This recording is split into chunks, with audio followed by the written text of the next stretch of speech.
Hello, everyone. Thank y'all for tuning in today. This is Delegate Jr. With I Am Reunion, with your fourth edition of this podcast. So this is podcast number 4. And today we're talking about the importance of time and time management. I want to start off by reading a scripture from 2 Peter 3 and 8. It say, "But beloved, be not ignorant of this one thing, that one day is with the Lord as 1,000 years, and 1,000 years is one day."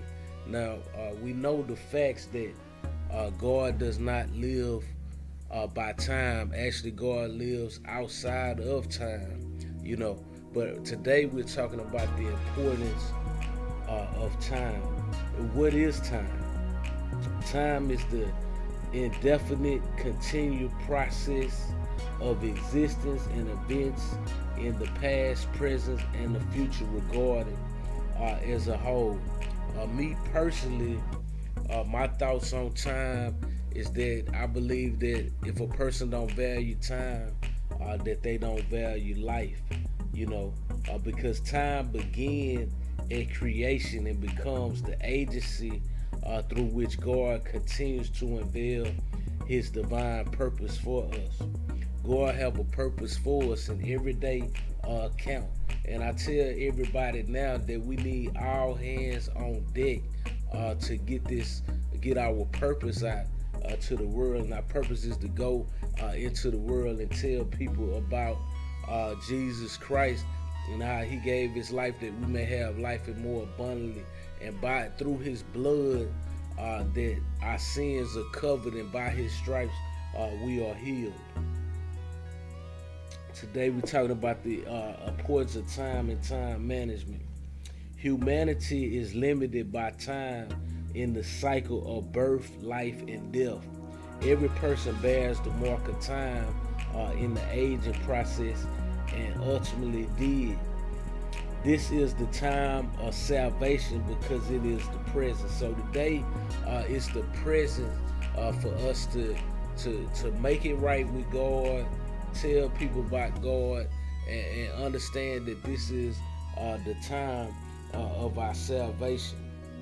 In Hosea 10:12 it says, "It's time to seek the Lord." What does that mean? It's time to seek the Lord. Like, I believe every day that we live on earth, it's time to seek the Lord. It's time to get right. It's time to refresh ourselves. We're talking about what is the importance of time to you. Are you a person that's always late? Or are you always on time? Or are you always in time? What are you? Me personally, I try to be on time, and I think about events, even events recently in my life. Somebody was coming to look at a car that I was selling, and what happened was they was about maybe 15 minutes late. So they called me, they say that they have arrived, and what happened, the freeway where the car was located, it was a oversized load that was actually blocking the access to a road. So what would normally took me 5 minutes to meet them, it took me 15 minutes. So that is the importance of time and time management and doing our best to be on time, because if we late, it could cause other events to be late as well. Some people say, "I was late, my day started off late." Now their whole day is late or thrown off. So I'm telling you the importance of time management. So today also I would like to give everyone some tips about time management, because it's such a important thing, because this is what God has given us. God has given us time as a currency, and time is a currency. You go to work every day, you get paid so much an hour. Even if you're on salary, if you divide the time that you spend at work on an hourly basis, that's your time. You exchanging time for dollars. You're exchanging time for dollars. So we have to be mindful of time. Just think about this. If you was an employer, and you had an employee that didn't come in on time every day, would they still be an employee? Is it okay? Is it cool? To come in late? Is it cool in your company? So if it's not cool in your company, why would you think it's cool in somebody else's company? So let's think about that. Let's think about the importance of time and time management. The first tip that I believe that will help most people out is delegating tasks. Like as a boss, a supervisor, or as a family person, you have to delegate certain things. Just say if you got a household, you got a couple kids, maybe one of them take out the trash, maybe one of them do dishes, or other tasks. As a family, we need all hands on deck. So it's important that the head of the family, whether male or female, depending on the family structure, just go ahead and delegate some tasks. This what needs to be done. I need you to do this. I'm gonna do this, and the other family member is gonna do this. So all that working together, that's delegating tasks. It is common for all of us to take on more tasks than we are capable of completing. This can often result in stress and burnout. Like taking on too much. Like I think it's best to go ahead and delegate to the family member or the team members of the office.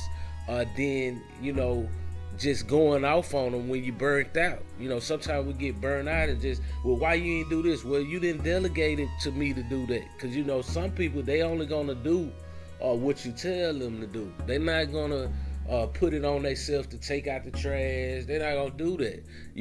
Maybe it's laziness, maybe it's selfishness, maybe they just don't care. Whatever the reason is, that's why delegation is a process. Okay, delegation does not mean you are running away from your responsibilities, but are instead learning proper management of your time, of your tasks. So, delegate somebody, like, if it's 3 people in the house, 4 people in the house, if we need to clean up the house, maybe it would have took you, 40 minutes to clean up. But since it's 4 people, y'all can clean the whole house up in 10 minutes. That's the delegation process. So I go to the next tip, which is prioritize work. Before the start of the day, make a list of tasks that need your immediate attention. Unimportant tasks can consume much of your precious time, and we tend to offer these too much of our energy because they are easy or less stressful. So basically, like, if I want to just say I want to organize my pantry, that may not be something that I need to do today. Maybe I need to buy some groceries for the pantry. That may take importance of organizing it. So what we want to do, we want to set time later to organize it, or we might want to organize it over a period of time. So what we have to do, we have to prioritize the work that we have to do. And just say you may have somebody, a plumber coming over, so it may be important for you to wash the dishes that's in the sink right now, because the plumber, will be there in a few minutes. So that's prioritizing our work. Identify urgent tasks that need to be completed on the day is critical to your productivity. Once you know where to put your energy, you will start to get things done in an order that works for you and your schedule. All right, so Let's prioritize our work. The next one we're gonna get into is create a schedule. Me personally, I have a schedule, and I just be honest. Sometimes it's hard to keep a schedule, but I try to stay with the basic, structure of the schedule. So that's one thing you want to do. Carry a planner, a notebook with you, and list all tasks that come to your mind. Being able to check off items as you complete them will give you a sense of accomplishment and keep you motivated. So, as we create these schedules and plan these things, and to be honest, it's just like setting goals. They say that when you set goals, you only can obtain a goal that you can see. So if you write down the tasks that you can see, and you complete the task, or you complete the goals, that will help you in life, because you're more time likely to be able to complete something that you actually can see than the things that you can't see. Okay, so we want to make a simple to-do list before start of the day. Prioritize the tasks and focus on the essential. Make sure that these tasks are attainable too. If there is a big task you need to complete, make that the only thing on your list. You can push the others to the next day. So to better manage your time management skills, you may think of making 3 lists: work, home, and personal. All right. So, that's very helpful to be able to create a schedule to kind of schedule your life. And I thought about it. We can only people say I don't know the future, but you can know some of the future if you plan the future. All right. I just give y'all that little nugget. So number 4, what we want to do, we want to set up deadlines. When you have a task at hand, set a realistic deadline and stick to it. Once you set a deadline, it may be helpful to write it on a sticky note and put it near your workspace. This will give you a visual cue to keep you on task. All right. Try to set a deadline a few days before the task is due, so that you can complete all those tasks that may get in the way. What I do, just like in moving, what I try to do is, if I'm moving somewhere, I try to start packing maybe weeks before. Try to get some containers, try to get stuff organized, try to wash all the clothes. It's things that we need to do to prepare to set the deadline. So what we want to do, we want to be as organized as possible. And moving is a big situation, but however, if you do stuff over time, it will lighten up the load. Number 5, overcome procrastination. Wow, how can we overcome procrastination?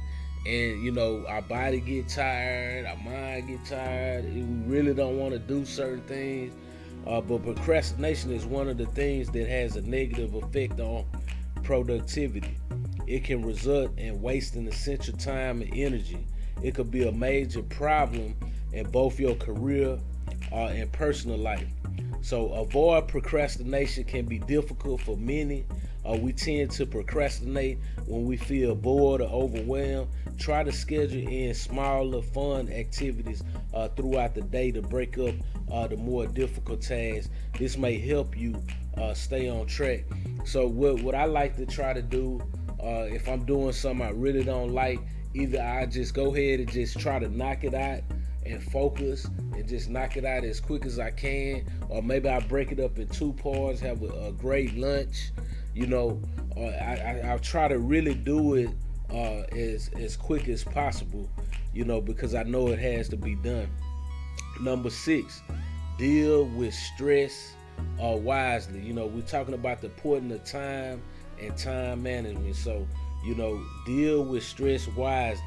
Stress often occurs when we accept more work than we are capable of accomplishing. The result is that our bodies start feeling tired, which can affect our productivity. Stress comes in various forms from different people, but some produce ways to deal with stress can include getting outside, exercising, practicing meditation, calling up a friend, participating in your favorite hobby, listening to music or a podcast. So for me, calling a friend sometime while I'm editing a project, to just have somebody to talk to, it will help kind of lighten the load or make it feel like I'm bringing them to work with me. Whatever it is, that I think that's calling up a friend. I think that's a very good way to help us in the area with dealing with stress wisely. All right, so I have a few more. Number 7, avoid multitasking. Most of us feel that multitasking is an efficient way of getting things done, but the truth is that we do better when we focus and concentrate on one thing. Multitasking hampers productivity and should be avoided to improve time management skills. Make use of to-do lists and deadlines to help you stay focused. This way, you can do better at what you're doing. Wait until you finish one before starting another. You'll be surprised by how much more you're able to get done. So again, avoid multitasking. Now, I can kind of agree and kind of disagree with it, because sometimes I believe that we have to multitask to get stuff done, or like they said before, to kind of overcome procrastination. Maybe we'll jump on another project, and just kind of come back to that. So I don't too much agree with that, but for some of us, we cannot do a lot of multitasking. All right, so number 8 is start early. Wow, now this is good. I woke up at about 4 something in the morning, and I kind of started working on this. So I can agree with the start early. Most successful people have one thing in common: they start their day early, as it gives them time to sit, think, and plan their day. Man, I agree with that. 4 in the morning, 5 in the morning, you like, man, I really got 2-3 hours before my day really starts. So maybe it's a pre-day. So it's kind of giving you a start early. It's kind of giving us a pre-day, if that's a word. If it's not, I'm gonna make it up because I'm a doctor. Okay, pre-day. When you get up early, you are more calm, creative, and clear-headed. As the day progresses, your energy levels start going down, which affects your productivity, motivation, and focus. If you're not a morning person, you can just try waking up 30 minutes earlier than your normal time. You'll be amazed by how much you can get done in that bit of time. If you don't want to use it to work, use it to do a bit of exercise or eat a healthy breakfast. This kind of routine will also contribute to your productivity during the day. By goal setting, you're cutting down the time you need to think about where you're headed. All right, so we're talking about the importance of time and time management. I agree with the starting early. You start early, you it's like you got 2 days instead of 1, in my opinion. And number 9 is take regular breaks. Whenever you find yourself feeling tired and stressed, take a break for 10 to 15 minutes. Too much stress can take a toll on your body and affect your productivity. I agree, take regular breaks. If you could take a nap, like sometimes you be so exhausted, man, just even a 5-10 minute nap, would help, So, and even better, schedule your break time. It helps you to relax and get back to work with energy again later. If you know a break is coming, you'll likely be able to overcome boredom or a lack of motivation to push through the task at hand. Take a walk, listen to some music, or do some quick stretches. The best idea is to take a break from work completely and spend time with your family and friends. And the last one is learn to say no. Politely refuse to accept additional tasks if you think that you're already overloaded with work. Take a look at your to-do list before agreeing to take on extra work. So I agree to the learn to say no, whether it's to family, friends, relatives. Sometimes like, look, I can't do that. After work, I'm gonna be tired. Sorry. And I think that's the best way to deal with it than being mad or compromising your time or kind of conflicting with your schedule. Many people worry that saying no will make them look selfish, but the truth is saying no is one of the best ways to take care of yourself and your time. When you take care of this, you'll find you have more energy to devote to the important things which the people around you will ultimately appreciate. So when you get clear about what's on your plate, you'll be more focused and get more done in less time. Now I agree, learn to say no. Sometimes, if we say no, it really we have to guard our time, because just say you wake up without a schedule, you get a phone call from somebody, and maybe you did have something to do and you was getting it together. They say, well, hey, can you take me here? At 10 o'clock, it's 8:30. So now you gotta hurry, scurry, and get yourself together. And then so you pick them up at 10, take them where they going, and then now next thing you know, you with them the whole day, driving in places, all kind of weird stuff. And then you saying to yourself, are they gonna give me gas money? You know what I'm saying? They got me driving everywhere. But this, I'm just talking from personal experience. Maybe you agree or not, But today podcast was more of an informative podcast about the importance of time and time management. So I'm gonna get off the podcast now. I appreciate you all for joining today. I'm Delegate Jr. With I Am Reunion. Just letting you know that God is love and love is God. Stay tuned for the next podcast. But let's remember the importance of time and time management today.